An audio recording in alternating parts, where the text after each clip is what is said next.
Commercial Bodom, yeah? So we are on the bottom third of the page, Ayin Dalet. The line begins with the word Lazulosar.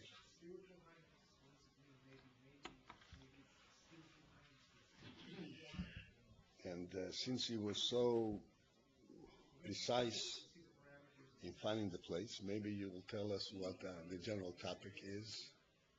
The speech comes from its source is in Keser, but it like becomes created and it comes into reality in Chachma.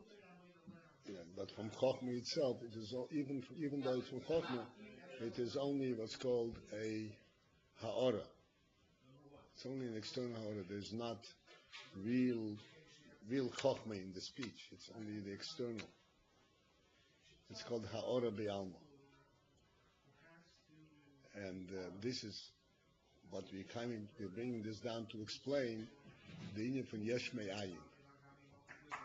But the creation is from Dibur Me'ayin. Why is it called Ayin? Because it has no significance. It's not a real godly revelation. Just speech. You said something like the Kriyas Yamsuf was the highest thing in the creation of the world. Not Kriyas Yamsuf, but Kriyas Mitzrayim in general. That's what you're going to explain. How it is Mitzrayim. Because it does not represent godliness.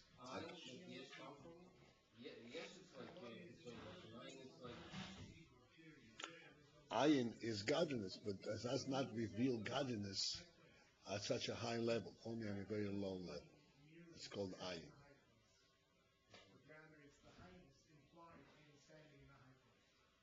Still for the Yesh, it's like it's an Ayin, it's also it's a creator.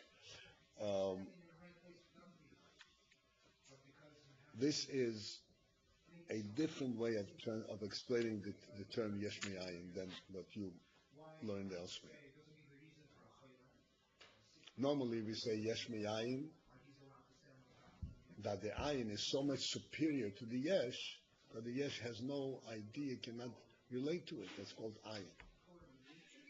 Here, they're explaining another view, another angle to it. That it's Yesh Me'ayin, that it's within godliness itself, it's Ayin. It's an insignificant element. But it is Yesh? The creation is a Yesh.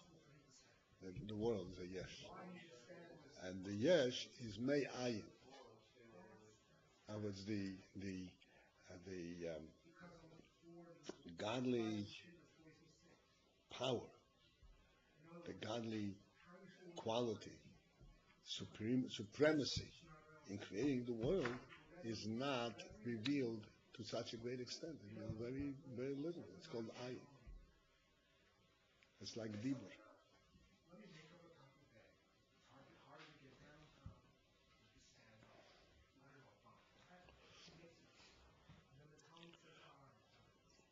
Like a human being. A human being is the only creature in the world that has speech, that is able to speak. And that's why we title him speech. But still, in the human being himself, his wisdom is the wisdom in the human being is a much deeper reflection of his neshama than his speech. Right? That's the real neshama we discussed the other day.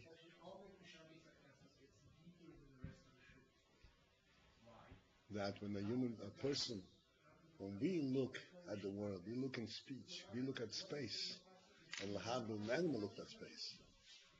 Do we see the same thing? It's not the same thing. You said that we like marvel creation, and they're like Yeah, they're nothing. They're thinking, seafood. yeah, can I eat it or not? That's the only question they have.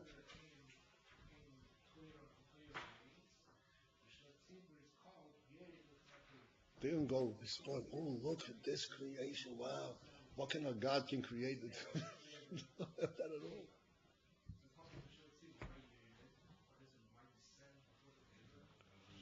All right. So that's why it's called Dibur is ayin, is the lust, is the lowest and the last level of revelation. Commercial ba'odam, just as we find it in a person. Hine hadibur hu rag hagilu zelos. The dibur, the speech, is only merely the revelation, the expression lezulosoi to someone else. But for himself, he does not need the speech at all.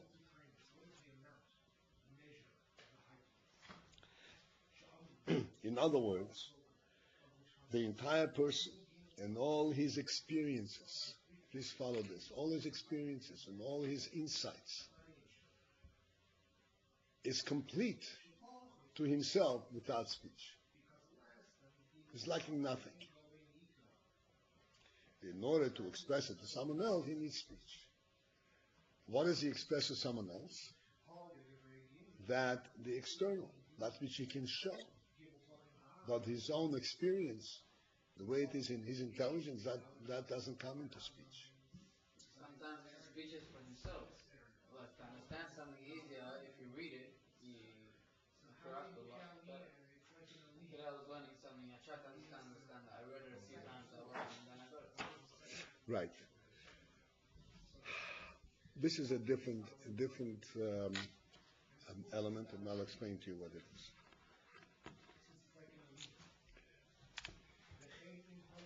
There are two quite different parts in Chochmah, in wisdom. There's a wisdom that you learn from somebody else, like somebody's explaining it to you. This is something you never thought of it. You have to follow the words, and follow the sentences, and follow the paragraphs, and construct and get an idea. What is this person talking about? I never thought of it. Oh, and slowly you get to know. Oh, that's what he's talking about. In other words, you have to take from outside and dig down into your own thoughts and bring out and say, oh, I know what he's talking about. That's one thing. Then there's a completely different side. These are thoughts that form in your own mind. Like I said, when you look at space, nobody has to teach you this. This is a reflection of your own thoughts. This doesn't come through speech. This comes directly from sight to Chochmah. As a matter of fact, if somebody were to ask you, please describe to me what impression it makes on you, you couldn't describe it. You understand? It's much deeper than it can be defined.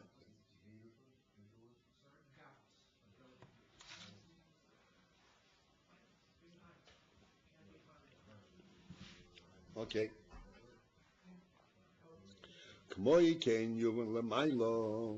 So similarly, we can understand the way the Inyan is Lamailo. Shebchinas hadibur, that the element of dibur, hu bechino acharoino, is the very last element, level, she'elam negel atzmusei klal, that doesn't touch the etzem of Elokus, the atzmus. And we'll come back to this after we finish this full statement.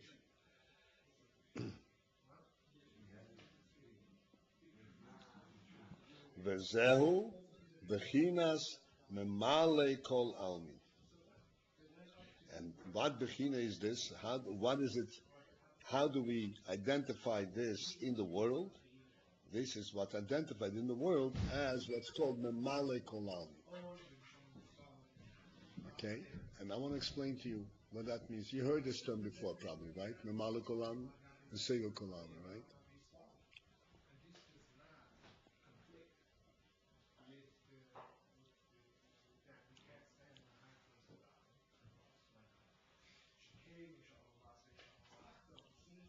Exactly understand. What?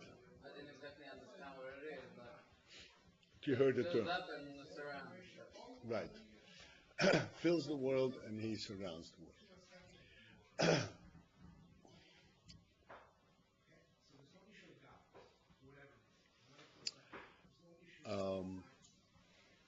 Okay, but you have to be with me, okay? We already used this muscle, so we can elaborate on this a little bit more. You have a room,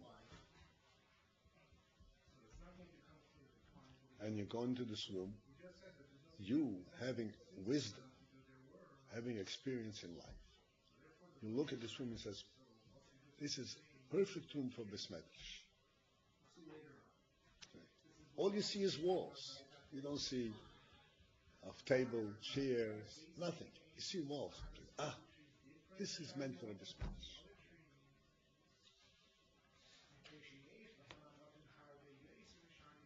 And immediately when you say that, you immediately start looking, oh yeah, I can put this over here, put this over here. It's perfect. It's a perfect room for Bismetish.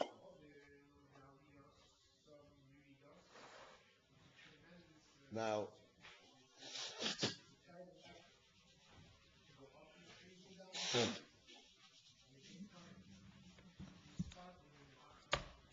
let's say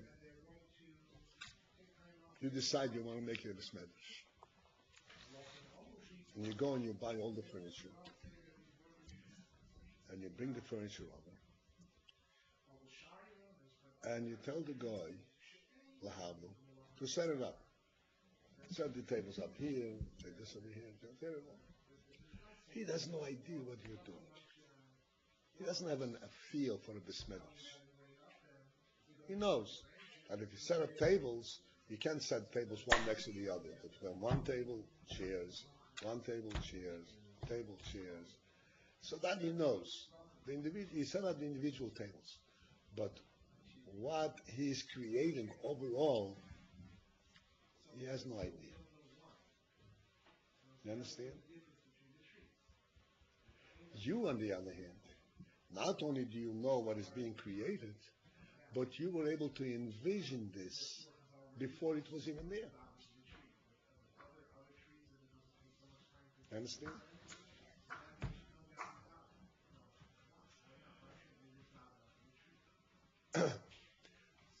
So therefore,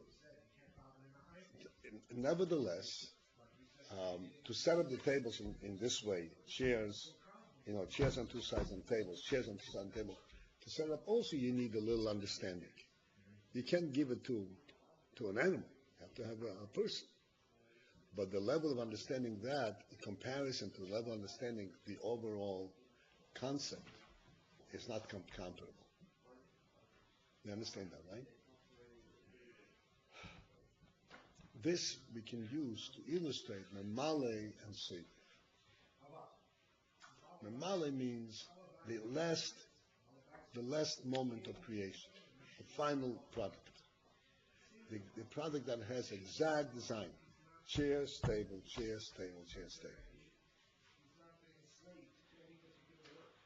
This is the last thing. This is when you bring it to actual fact.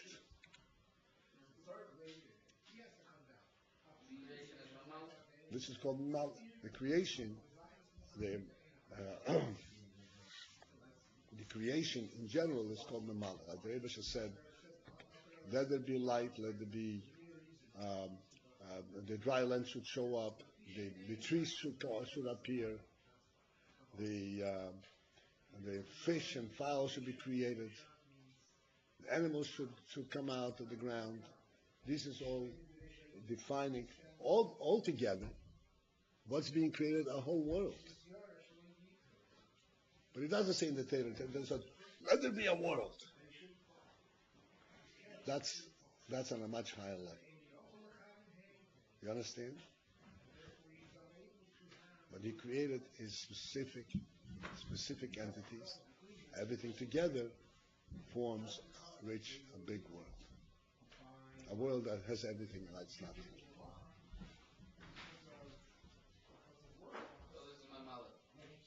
So this is called Memale. That's what they know. It's a creation. The Dibur, this is the less level. But the creation also means like the spiritual thing, yeah? Sorry? The creation also means the spiritual things like malachim and things like that. Everything in the creation, even malachim, everything is creation, right? Everything is creation, but there are different levels in the creation itself. But for our purposes, we'll understand creation at our level. So this is what's called to bring it out, to bring the concept out externally, it should be seen.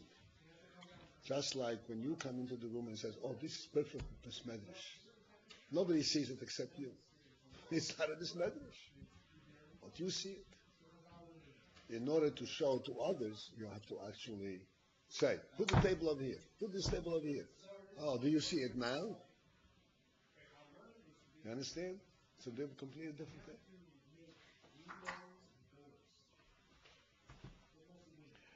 So this is what's called Dibur.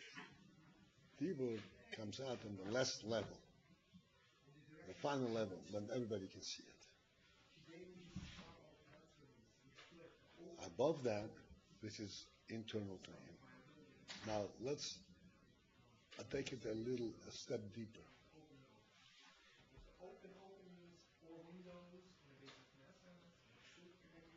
The reason that you see that this is a good room for a besmedrash, even before it's furnished. How do you see it's a good room for a besmedrash? You want to build a besmedrash. Right, but there's a deeper insight into it. This is what's called the human wisdom. Because you understand, you have a sense of what a besmedrash is in terms of its inception, in terms of its purpose, not in a practical way how it's used, but what it should be, not what it is, prior to it being created. Why is this a good room for besmedrash? Because we can set up tables and have room between the tables and people can sit and learn, not disturb each other. And we can have a library around them. You understand? In other words, it's conducive to learning, which has nothing to do with furniture altogether. You know what conducive means? It's helpful. Conducive to learning. There's nothing to do with the furniture. It has to do with a much higher meaning. You want to use it for learning, not for comfort to sit. Whereas when you set up the tables and chairs, the goy thinks you're trying to set up a comfortable place to watch television. That's not what you have in mind at all.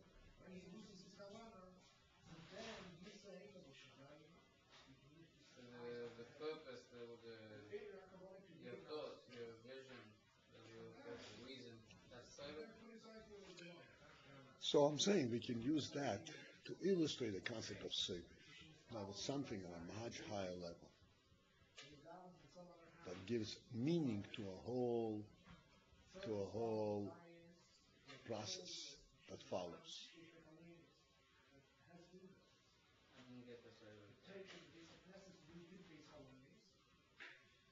Well, this room encompasses. Sefer means surround. It encompasses everything that's in it.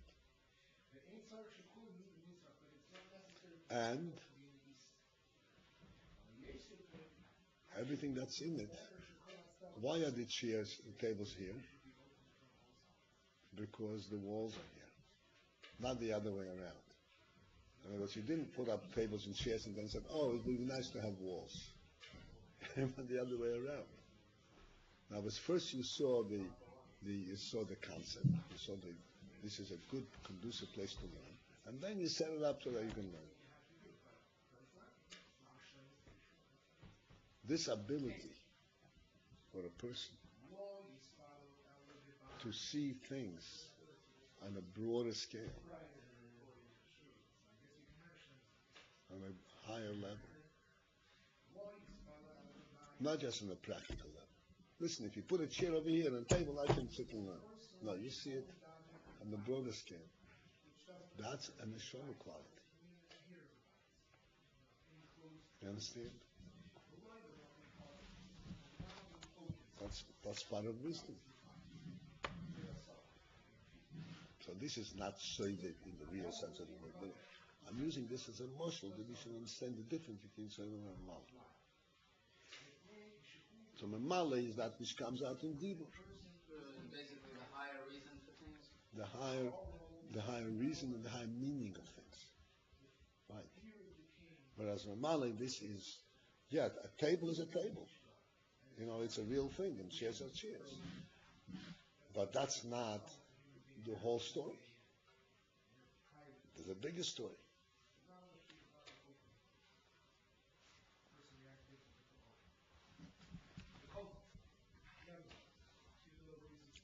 Okay.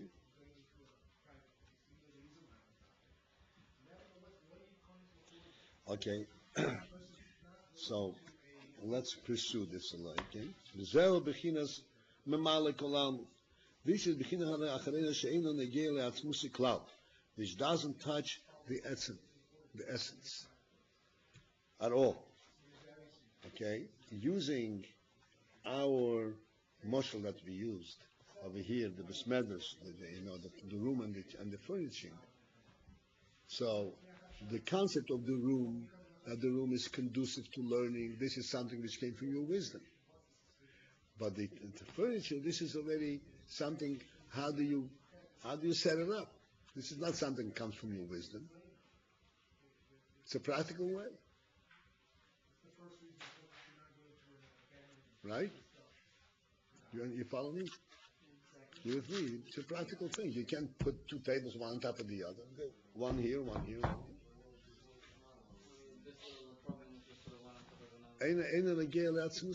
It's not something that touches the etzem of your seichel. So Lamaila also, this is Ein Negel Atzmus. It's not reflective of the etzem, of the atzmus. It's only reflective of the external creation. That's right.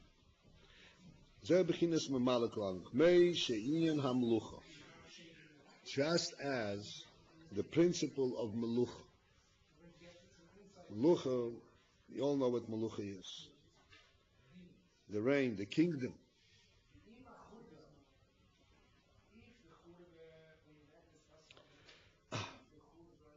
Okay, now the Inyan HaMelucha is a very big principle in Chassidus. And it is a principle in Yiddishkeit. Because the Rebbe we call Hashem the Melech, Melech HaKol Haaretz, the king of the world. So even though in our world today, we don't have the Hoya HaMalchus, we don't have a Melech. But the truth is, the way the Rebbe created the world, the Rebbe is a Melech on the world. And using this term to call the Rebbe a Melech has a very deep meaning to it. It's not only saying he's a Melech and you better obey what he says, like a king. If you don't obey the king is going to get angry at you and he's going to throw you in the dungeon. That's not what a Melech stands for. It's explained in Chassidus. A very big difference between a Melech and a Sar. A Melech or a dictator. A dictator also is a boss. He runs the country and he throws people in jail and Rahman Islam, he kills people, does all kinds of Michigan things.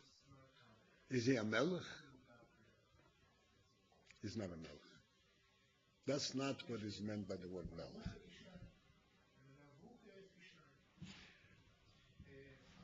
The meaning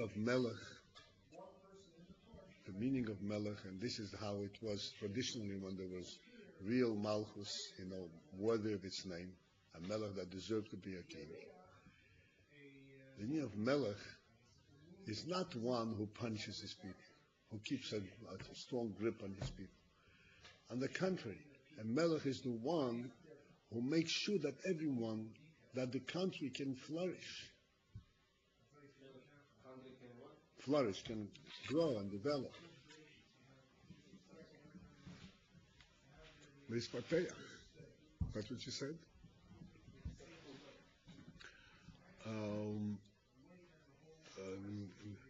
A melech gives the country a spirit, a purpose. Melech elevates the whole spirit in the country. How does a melech do that?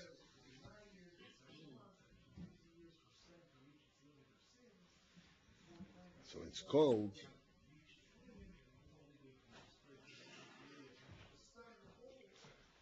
the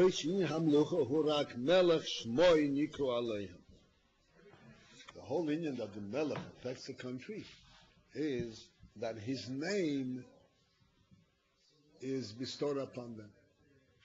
Everybody in the country are called that they are members, or they're subjects in his kingdom, in his malchus. How does that help? It helps in a simple sense. In a simple sense, you could say that every person is proud to be a subject of this melech, because he's a great melech. He's a wise and a supreme person, and it is the privilege for everyone to be part of his malachah. He gives him pride. People, serve in his army, serve in the country in various different ways, because the country belongs to this melech. He gives him a special spirit, a special inspiration, encouragement to do it. And all but that is only because, now what is the connection between the melech and the people? His name goes upon them. They are called by his name. They are subjects of this melech. And that gives them the whole hashpah from the melech.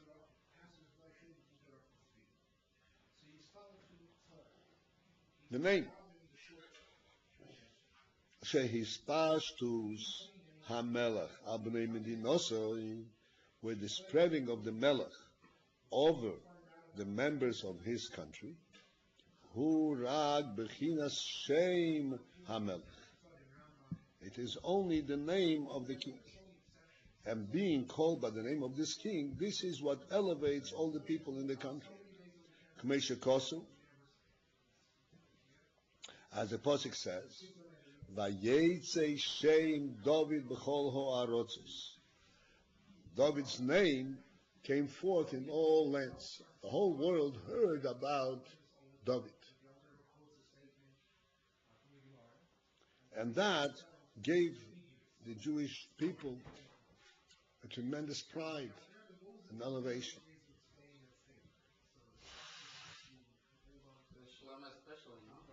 Shlomo, then he was even more than a David. Huh? Actually, they didn't need pride because he was the king over the whole world. Everyone had pride under that king. He wasn't king over the whole world. The whole world came, Shlomo, no. But they all voluntarily came to serve him because they recognized his wisdom. They came to him to learn from him. Hispashtus b'china shmei levad, This is a hispashtus of the name. And the name, we all understand that the name is what? The name is an insignificant part of the person. The real person is what he is. The name is only a means to refer to him, a reference, not the person himself. You with me? Hello?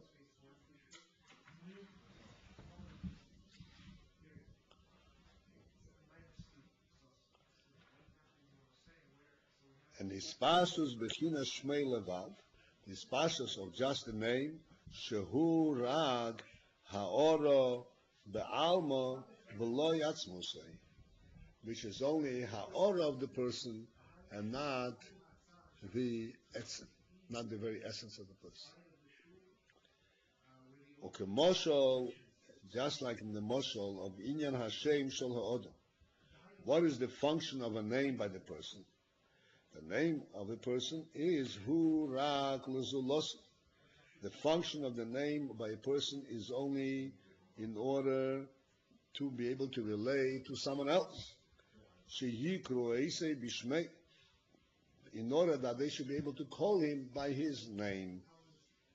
Avol la'atzmoi, but for himself, eino tzorich lishmoi klal. For himself, he does not need this name at all, right? Person doesn't think of himself by name, thinks of himself by himself. Others have to think of him by name. So the name is what's called a ha'ora. What does the word ha'ora mean?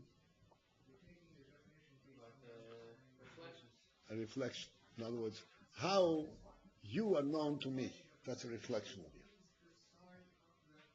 But not how you are known to yourself.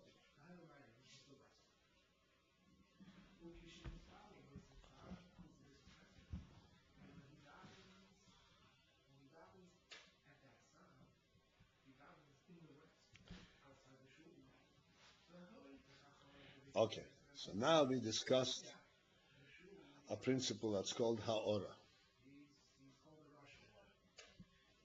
And I'm going to review it now, okay? The principle called ha'ora. The last point that we made was regarding the name, Shem. In the case of the name, we can readily see that this is only a ha'ora. How do we see that it's only a ha'ora? Are you with me? How do we see it's only a ha'ora? Because for himself, a person doesn't need a name at all. The whole name is in order to be able to be referred by someone else. Now, we are going from this a step deeper, and we're saying that the same thing is dibur in speech. Now, dibur is much more of a skill in the person than having a name. Dibur is, after all, a koyach ha'odom. It's a koyach ha'nefesh. Right? Speech. A name takes nothing to have a name.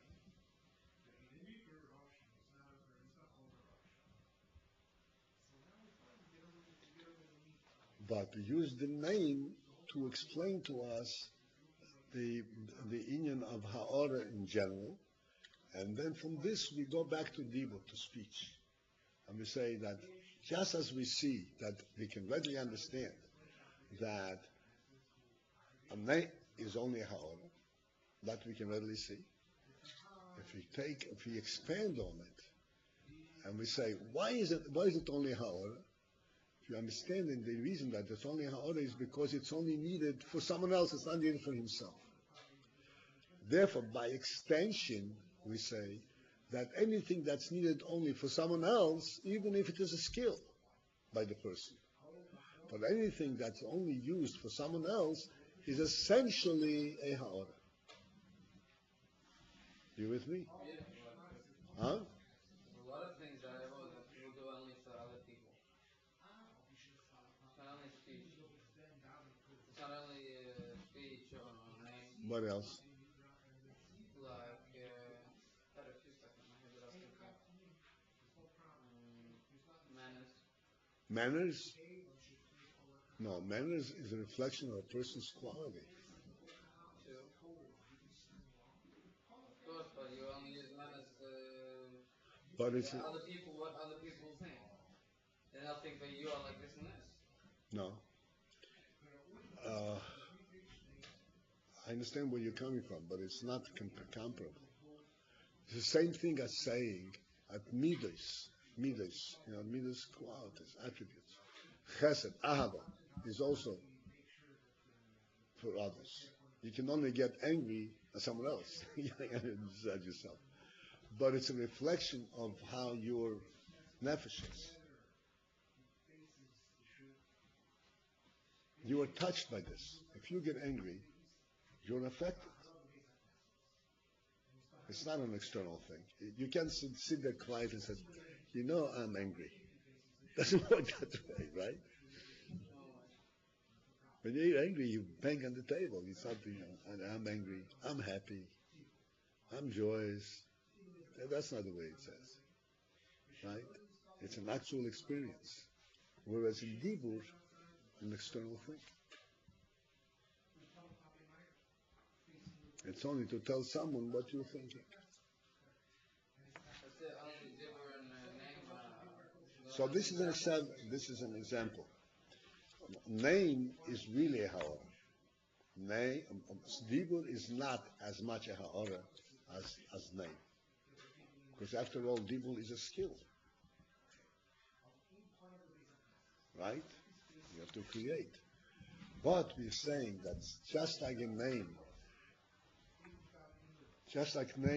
that relates only to someone else, it's only for the sake of others.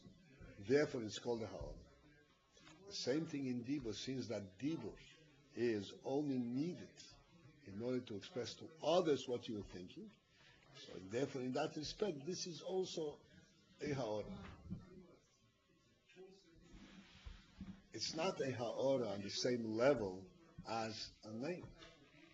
Because a person has a name, you give him a name. And he carries a name, doesn't have to do anything to maintain the name.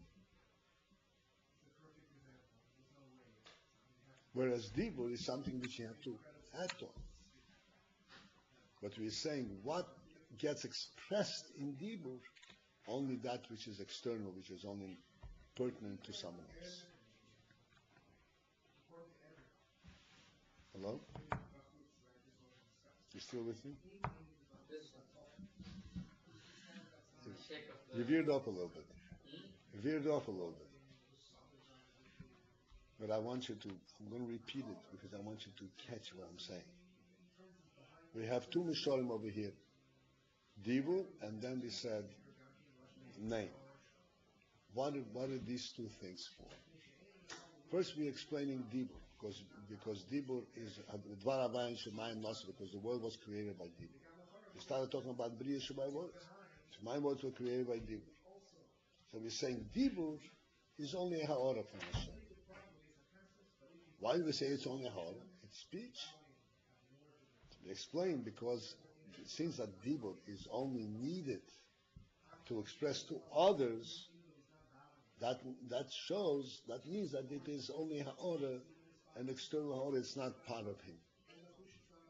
Even though it is really a skill to speak, nevertheless, it's a skill at the level of ha'ara. And we are explaining this by giving a mashal from a name, where a name is also called a ha'ara. And the reason a name is called a ha'ara is because it's only needed to connect someone else. It doesn't need it for himself. You understand? So because we see by a name that it's called a ha'ara because it doesn't need it for himself, from this we by extension say, that anything that a person needs only for someone else is in the general category of ha'ara. Therefore, a speech is also ha'ara, is in that general category. They're not exactly the same, but it's in the same category in terms of ha'ara. And that we see from name. Okay?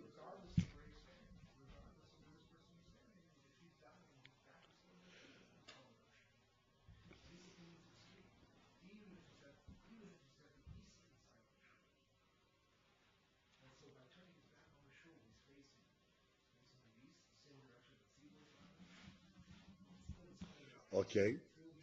So kach hine yuvan l'mayla. Just as we explained, the Inyan from Melech is only a name, and therefore it is only ha'oram, because a name is not needed for himself at all. Kach hine yuvan l'mayla. Thusly, we will understand the way the Inyan is l'mayla. Sheishes kol hishtaus l'zoilus. The Sheishes, the root, the beginning of the entire hishtaus l'zoilus. Everything, the whole hishtalshelus of the world, is included in one general element, and that is hu rak mebechinas shmoi bilvad, is only from the element of Hashem's name. And what does it mean? From Hashem's name, that this is how Hashem shows Himself to the outside. That's what hishtalshelus is. Well, there's special also the elements is only like a reflection of Hashem. In fact, external, how Hashem shows Himself to outside. Like the name. So, Shem ha'ora b'yalma, which is just a name, and ha'ora b'yalma doesn't have any part of Himself. There's no part of Hashem in the world, only the name, by name only. The sun, and over here there's only the light of the sun. It's not really the sun. What? Like in the world, there's only the light of the sun. It's not really the sun in the world. Oh, right. That's So the hishtalshelus is only like just a reflection of Hashem. That's not right. Really. It doesn't contain the real presence, only the name. In other words, to put it simple,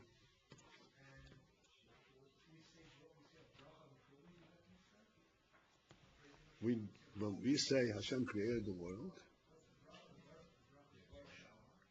we don't see Hashem creating the world.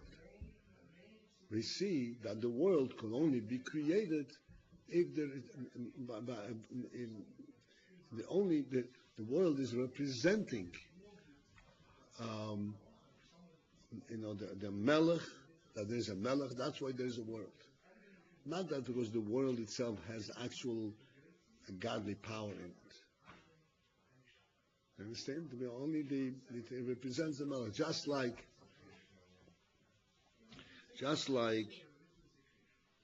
a melech in the world, or even a human being. Every person is a melech in his own home. You go into a person's home, and things are set up in an orderly way, right? There's a dining room and a living room, and a kitchen, and a bedroom, and whatever else. And it's all reflective of who this person is that lives here. By name.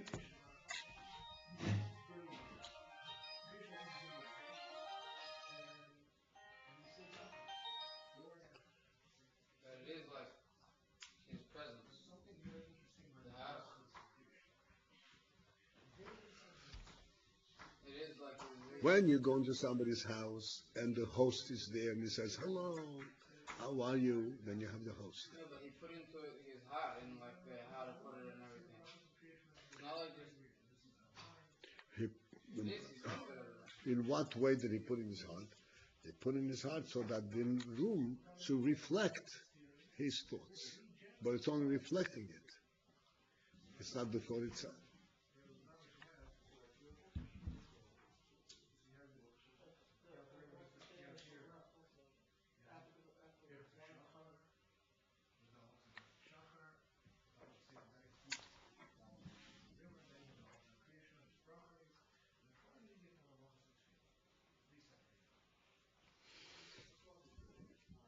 All right, so this is like slowly it's going to be developed. And Mitzvah Shem will understand this Inyan a little deeper even. All right, I think this is it for today. We are Shema Biyar Ukmei Shomer Reim. 5 lines from the bottom. That's where we start. We're going to start.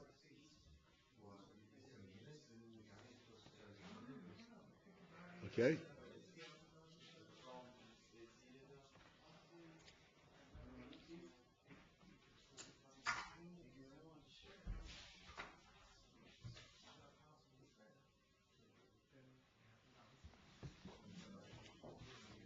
Okay. I hope that